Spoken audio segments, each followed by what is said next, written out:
Seja bem-vindo ao Trabalho em Revista, uma produção do Tribunal Regional do Trabalho de Mato Grosso. Vamos aos destaques. Conheça os critérios para que um acordo judicial tenha validade. Não devem fazer acordo algum que não seja perante o juízo. No quadro à direito, o juiz do trabalho, Ediandro Martins, explica quais os valores que são incluídos no cálculo da rescisão de trabalho. A reforma trabalhista é tema da entrevista em estúdio. O assunto tem gerado muita polêmica e quem analisa os principais pontos é o professor da USP, Estevão Malé. Tudo isso e muito mais agora no Trabalho em Revista.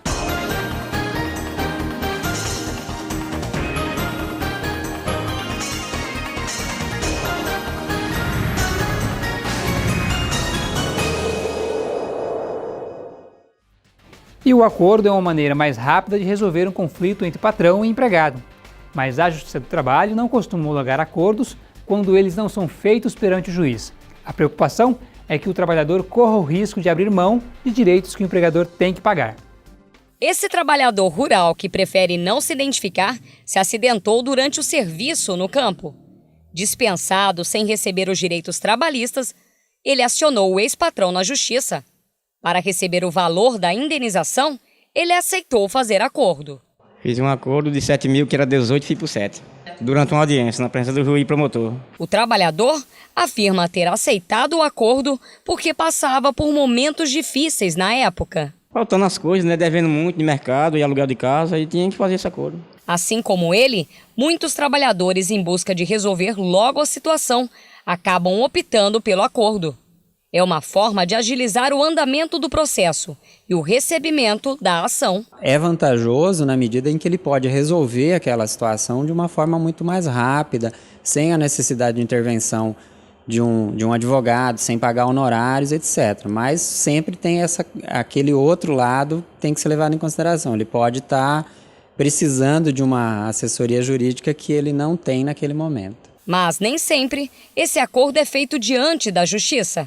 É aí que pode morar o perigo. Não devem fazer acordo algum que não seja perante o juízo, depois de ter proposto uma ação, sob pena de não ter validade alguma.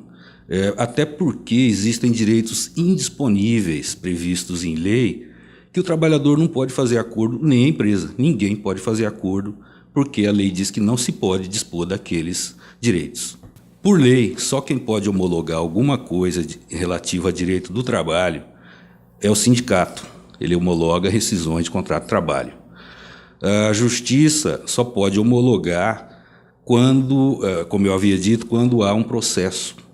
Não havendo uma demanda, um litígio que discuta questões das quais as partes estão divergindo, o juiz não pode homologar.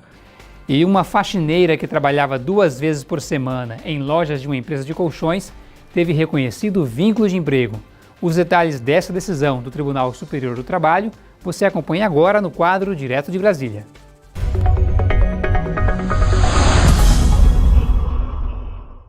Tirar a poeira, limpar o chão. Rosemary não para. Diarista há 20 anos, ela faz faxina em 2 casas e também em uma academia em Brasília. São 3 vezes na semana, que eu trabalho de segunda, quarta e sexta, e os outros dias na terça-feira em casa.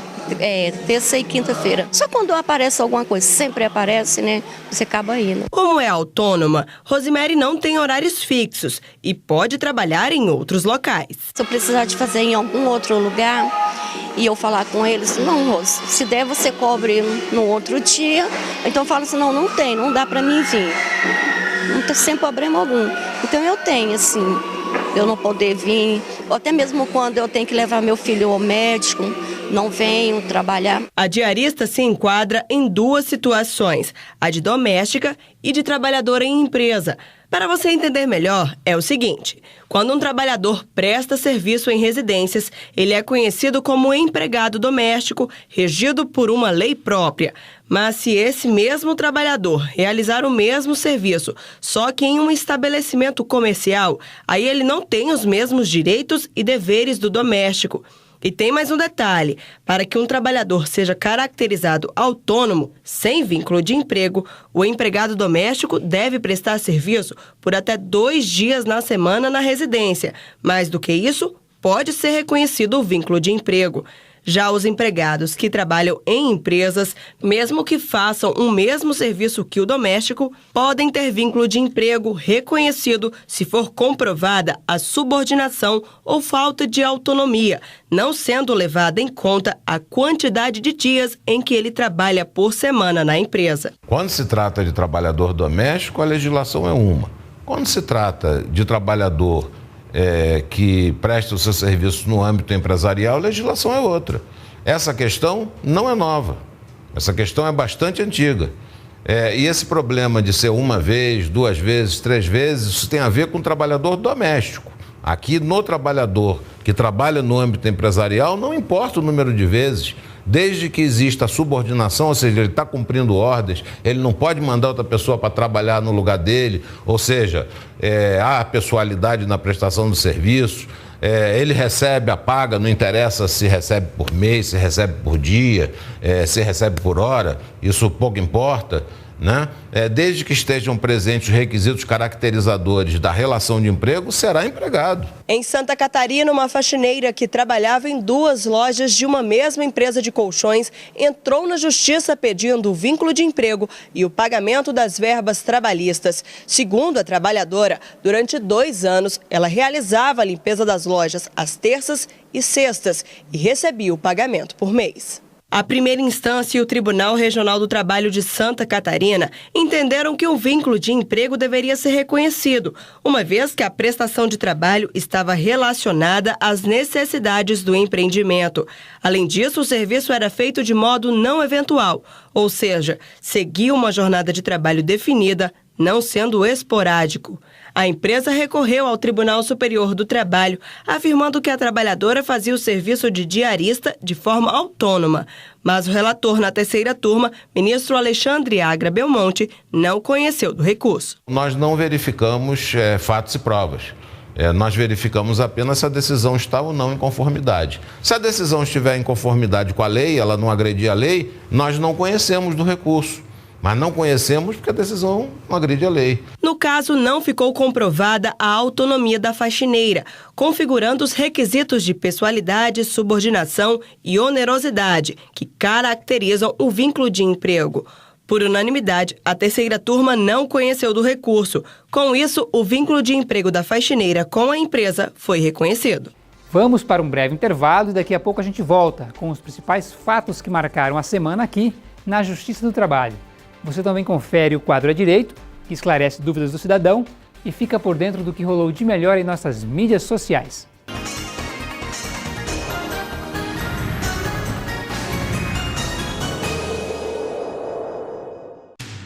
Reafirmando seu compromisso com a transparência e a cidadania, o TRT Mato Grossense disponibiliza em seus sites os mais variados tipos de informações e serviços. Além, é claro, das notícias do Judiciário Trabalhista em nosso estado, atualizadas diariamente.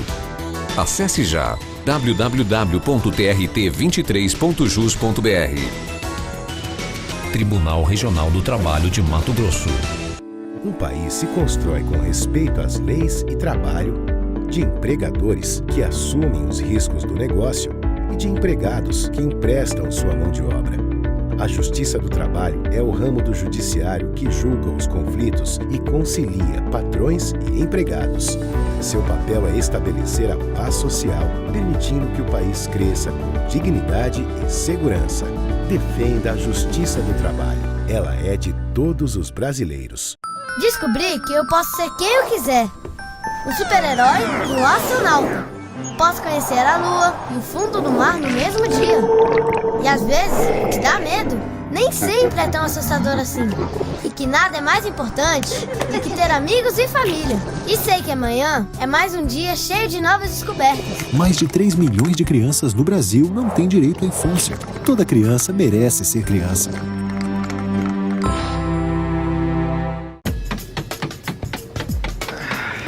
tá indo aonde? Tô subindo. Meu turno já vai começar.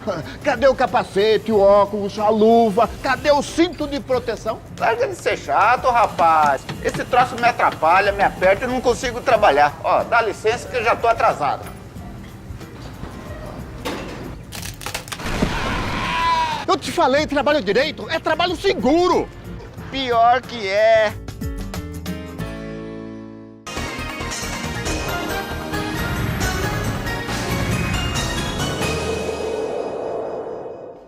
E o quadro É Direito está de volta.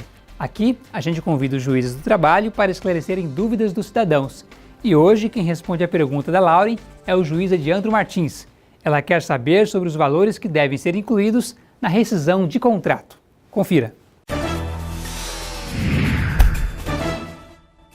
Meu nome é Lauren e eu trabalhei numa empresa durante 4 meses. Só que no final do meu contrato, esse primeiro mês não foi contabilizado, apenas sendo a partir do segundo mês de trabalho. Eu queria saber se eu tenho direito a esse primeiro mês referente à rescisão, que não foi incluída dentro da minha carteira. Olá, Lauren. Obrigado pelo seu questionamento. A situação que você colocou, infelizmente, tem se tornado comum na Justiça do Trabalho, em que muitas vezes o empregado começa a trabalhar antes mesmo da sua anotação do contrato de trabalho em sua carteira profissional. É importante deixarmos registrado aqui que a carteira de trabalho deve espelhar efetivamente o que ocorre na relação trabalhista, com a correta data de admissão, a correta remuneração e os demais dados do contrato de trabalho. Eventual divergência entre o que efetivamente ocorreu com o que está anotado na carteira de trabalho configura fraude trabalhista a ser combatida pelos órgãos de fiscalização e até mesmo pela Justiça do Trabalho por meio dos processos judiciais que lhes são trazidos. No seu caso, Laura, em que você trabalhou por 4 meses, mas recebeu apenas 3, uma vez comprovadas as suas alegações, você fará jus sim à percepção desse salário do mês que não foi anotado, e isso trará reflexos em suas verbas rescisórias. Como, por exemplo, você terá direito a receber a mais 1/12 de férias com terço constitucional, 1/12 de gratificação natalina, depósito do fundo de garantia e indenização de 40% dos depósitos do fundo de garantia, se a sua extinção do contrato de trabalho ocorreu imotivadamente, no interesse do empregador. É importante anotarmos ainda, Lauren, que se ficar comprovado que o seu contrato de trabalho durou mais de 3 meses, eventual contrato de experiência não será válido, tendo em vista que a legislação dispõe que o contrato de experiência somente pode ser por até 90 dias. Logo, uma vez comprovado que o seu contrato perdurou 4 meses, eventual pactuação por contrato de experiência será nulo e você terá direito ainda ao aviso prévio do seu contrato de trabalho. E você também pode participar. Envie sua dúvida para a gente no e-mail comunicacal@trt23.jus.br. A gente fala agora sobre nossas mídias sociais, na verdade, sobre o que teve de melhor em nossa página no Facebook. E quem conta tudo para a gente é a Julie.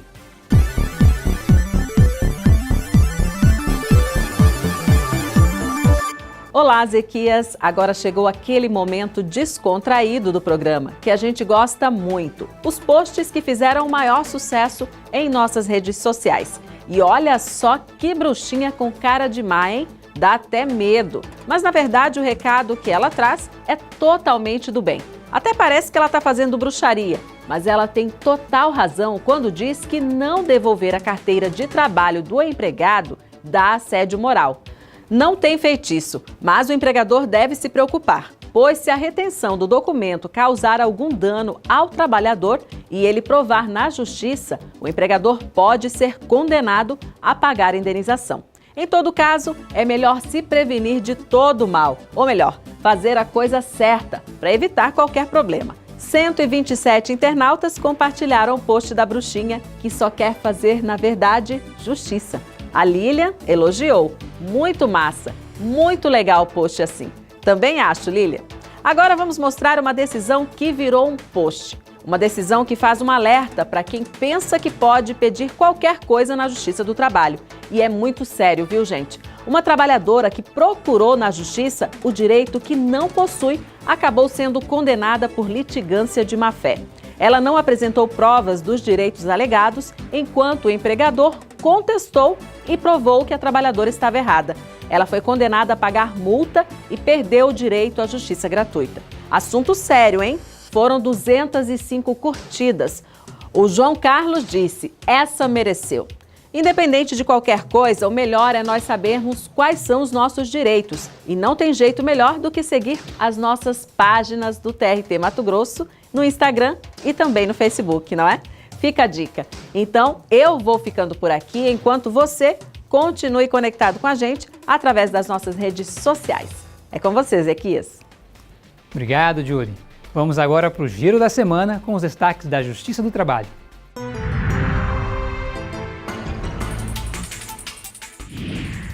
Os trâmites para a instalação de um posto de atendimento do Sistema Nacional de Emprego, o SINE, na sede do TRT de Mato Grosso, estão em andamento e aguardam a autorização do Ministério do Trabalho. Além do SINE, o TRT irá abrigar uma central de atendimento ao cidadão, uma unidade da Superintendência Regional do Trabalho e uma extensão do Núcleo de Prática Jurídica da Faculdade de Direito da Universidade Federal de Mato Grosso.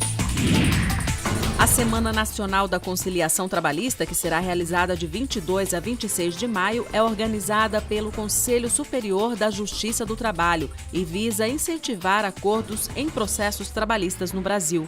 Na área de execução e solução de conflitos do TRT de Mato Grosso, são mais de 240 processos que já foram incluídos na pauta de tentativa de conciliação. Os interessados em propor um acordo podem procurar a Vara do Trabalho, onde o processo tramita, e fazer o pedido, ou por meio do aplicativo Quero Conciliar, no site do Tribunal. O consórcio CLE Arena Pantanal, responsável pelas instalações de TI no estádio da Copa do Mundo em Mato Grosso, vai pagar R$200 mil pelas irregularidades que levaram à morte do trabalhador Mohamed Ali Afonso, de 32 anos. Ele morreu no dia 8 de março de 2014, após ser eletrocutado quando lançava cabos em uma eletrocalha que estava energizada. A condenação por dano moral coletivo foi aplicada pela segunda turma do Tribunal Regional do Trabalho de Mato Grosso em uma ação civil pública movida pelo Ministério Público do Trabalho. O montante será destinado ao Fundo de Amparo ao Trabalhador. No próximo bloco, o tema é reforma trabalhista. O assunto tem gerado muita polêmica e quem analisa os principais pontos é o professor da USP, Estevão Malê. Ele participou de uma entrevista aqui em nosso estúdio. Não saia daí, que a gente volta já.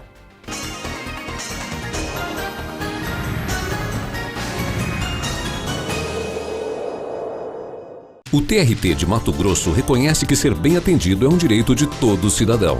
Por isso, a Central de Atendimento ao Jurisdicionado e a Ouvidoria, localizadas no térreo da sede do TRT, estão à disposição para informar e orientar o público em geral, que poderá também fazer reclamações, elogios ou sugestões. Certamente, a sua participação irá contribuir para a melhoria de nossos serviços. Venha, participe, teremos o maior prazer em recebê-los. Tribunal Regional do Trabalho de Mato Grosso.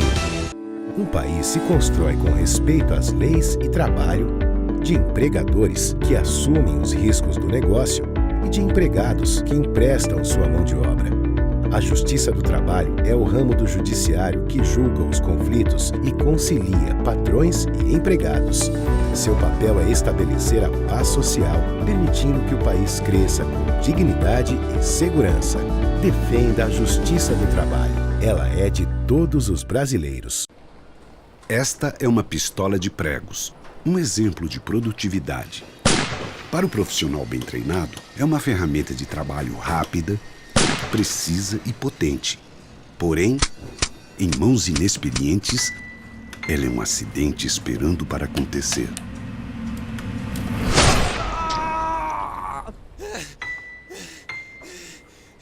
Programa Trabalho Seguro.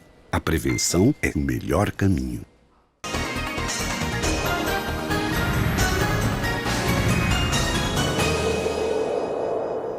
Estamos de volta com o Trabalho em Revista.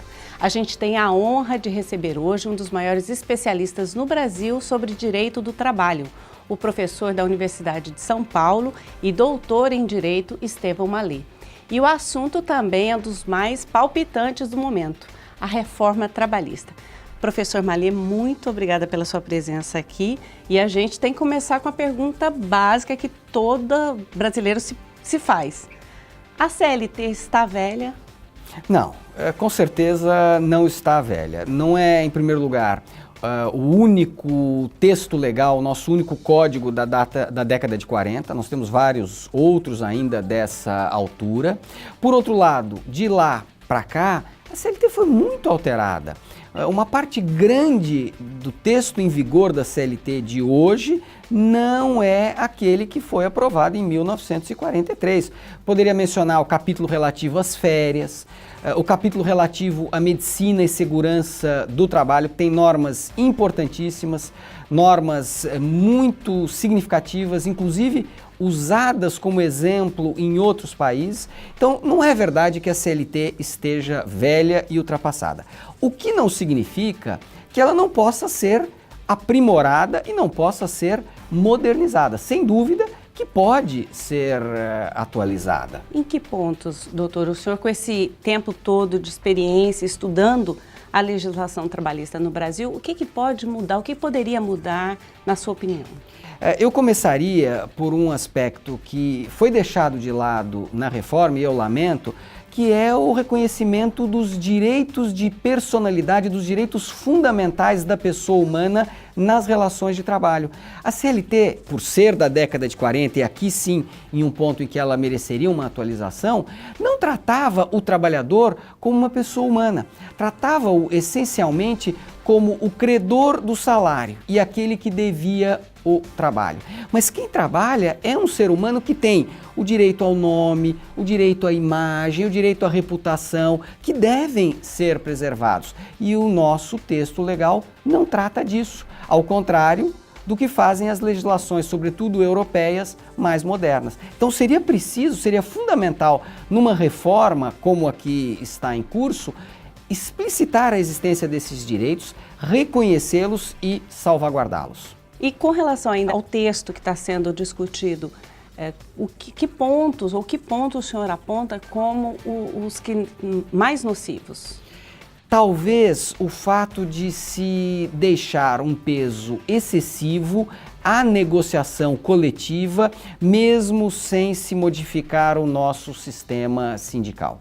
Nós temos um sistema sindical que precisa de uma reforma. Essa é uma reforma que deve vir antes, até porque aqui a evolução foi muito menor. Nós temos em linhas gerais, com algumas exceções, um sistema que é ainda o da década de 40, que em poucos países do mundo, se é que em algum se pode dizer, que permaneceu com essa característica. Eu queria que o senhor detalhasse um pouquinho mais essa condição sindical em que a gente vive, em que pontos que o senhor pensa que ela poderia ser modificada e explicasse também um pouquinho mais isso que o senhor acabou de falar agora, que é a questão do acordado sobre o legislado. O Brasil está preparado para que os seus trabalhadores possam discutir e definir, né, com o empregador as normas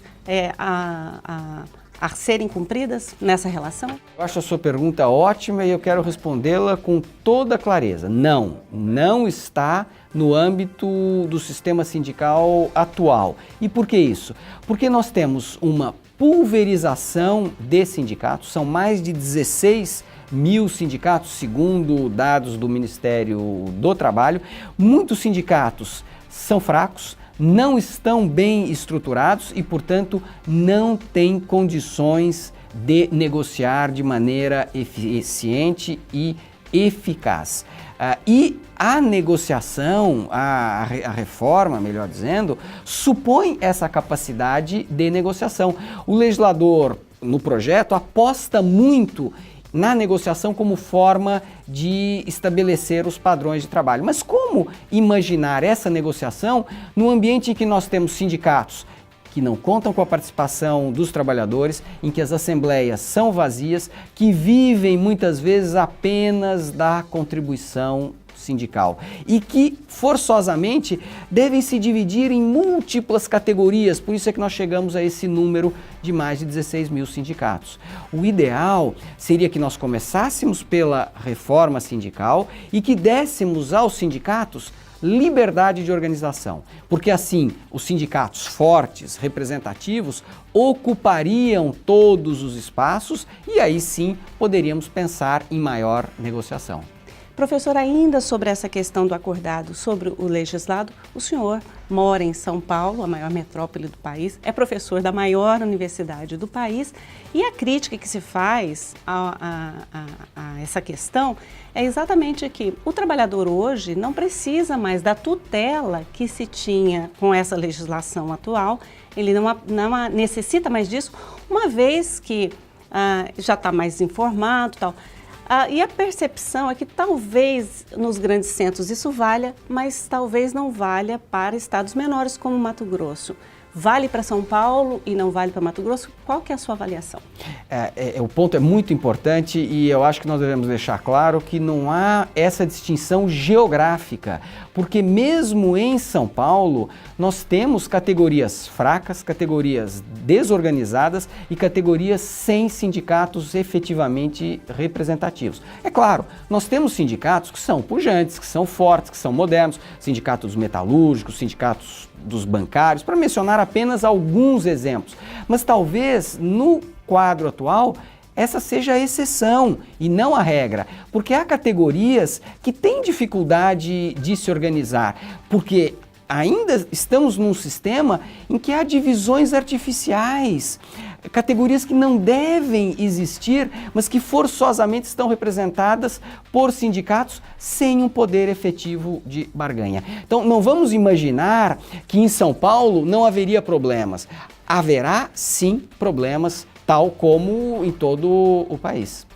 E para concluir, professor, ainda nesse contexto, a Justiça do Trabalho, a existência da Justiça do Trabalho tem sido questionada exatamente nesse pensamento de que o trabalhador hoje ele tem um poder de emancipação tal que não há necessidade mais de uma legislação protetiva, né, e de um judiciário específico. Qual que é a sua percepção? Eu não concordo. Eu acho que a Justiça do Trabalho tem uma história extraordinária e dos ramos do Poder Judiciário é aquele que está mais próximo do povo, tem uma efetividade muito grande e consegue, a despeito do grande volume de processos, chegar a resultados concretos para o trabalhador num prazo muito mais curto. Na verdade, a história mostra que a Justiça do Trabalho foi a que mais cedo se modernizou. O PJE, o processo eletrônico, começou na Justiça do Trabalho e a sua implantação completa terminou em primeiro lugar na Justiça do Trabalho. Portanto, a Justiça do Trabalho tem sim uma importância fundamental ainda nos dias de hoje, inclusive como exemplo para outros ramos do Poder Judiciário. No momento em que a gente vive, especialmente de crise, um dos argumentos é que o judiciário trabalhista ele é oneroso, ele custa. Justiça custa, doutor? Tudo custa, democracia custa, saúde custa, educação custa, justiça também custa. Claro, os recursos podem ser mais bem geridos, podem ser melhor utilizados, mas não vamos imaginar que faz algum sentido diminuir custos eliminando uma função essencial do Estado e essencial para que nós tenhamos uma democracia plena como é a justiça. Melhor gestão dos recursos, sim. Mas corte e uma verdadeira pauperização da Justiça do Trabalho, isso não faz o menor sentido. Professor Estevão Malê, muito obrigado pela sua participação aqui com a gente, por todas essas informações. E assim a gente termina o nosso programa desta semana, mas você pode revê-la a qualquer momento na página do TRT na internet, no link vídeos ou no YouTube, no endereço que aparece aí na sua tela.